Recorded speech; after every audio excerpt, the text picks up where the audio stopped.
O outro, Roberto Dinamite, um dos maiores atacantes da história do futebol, não tem o devido reconhecimento, exceto por pessoas como eu que o viram tantas vezes no Maracanã e pela torcida do Vasco da Gama. Aqui em São Paulo, então, eu vejo assim, muito pouco falado, embora que é mais de 30 anos. 31 anos. Nunca foi citado aqui. As pessoas não lembram do Roberto. Roberto jogou muito, é o maior artilheiro da história do Campeonato Brasileiro, o maior artilheiro do Vasco. E eu vi várias vezes o Roberto com o Vasco, um time razoável para bom, jogando contra o melhor Flamengo da história e era foda de ganhar, porque o Vasco tinha o Roberto.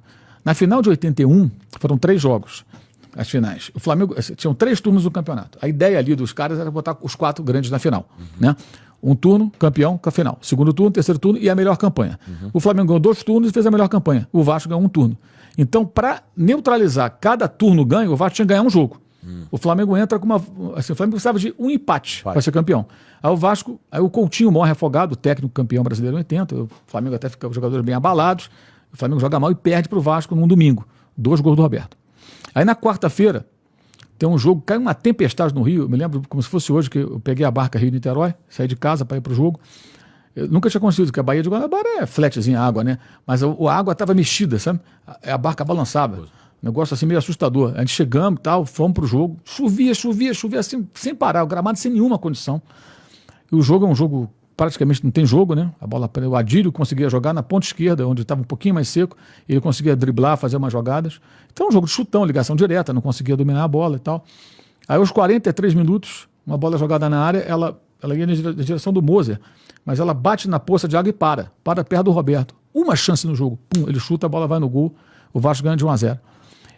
Eu estava na torcida do Flamengo, lá de cá, na arquibancada, todo mundo na Marquise do Maracanã, praticamente, tinha 45 mil pessoas no estádio, mais ou menos, apesar daquela tempestade. Chegar foi uma merda para chegar. Eu nunca vou esquecer disso. Sabe a avalanche que a torcida do Grêmio fazia com as torcidas? A torcida do Vasco faz uma espécie de avalanche. Todo mundo corre para a chuva, assim. Os caras ficam tão loucos. Que a torcida... Eu me lembro, assim, muito na minha retina essa imagem, assim. Que para mim foi, embora tenha ficado puto com a derrota, né? Eu achei aquela imagem do cacete, sabe? O Maracanã tinha isso, né? Tinha 2 coisas sensacionais. No estádio cheio, especialmente. A hora do gol do seu time e quando o adversário fazia o gol, que era aquele urro e aquela multidão. E você... Puta. Aqui, aí você via aquilo. Era um negócio demorado. Rojão. E, porra, era foda. E aí eu vi os Vascaínos correndo pra chuva, assim, todo mundo correndo pra chuva. Aí quando eu saí, ainda tentando engolir a derrota, né? Pô, perdeu outro jogo, cacete. Aí eu tô saindo pela rampa do Maracanã, sempre pelo andar de cima, a rampa que dava aquela volta toda. Eu me lembro de um senhor, de 60, 70 anos, careca, camisa do Vasco, português. Típico vascaíno das antigas, com aquele rádio enorme no ouvido, na chuva, e ele só cantava assim, quem tem Roberto tem tudo. A gente saía da mesma rampa, Vasco e Flamengo, não tinha essa coisa. Descia todo mundo junto, cara. Nossa. Só ficava meio de lado assim, sabe? E ele gritando isso, quem tem Roberto tem tudo. Eu nunca esqueci disso. Eu pensava, cara, Roberto é foda mesmo.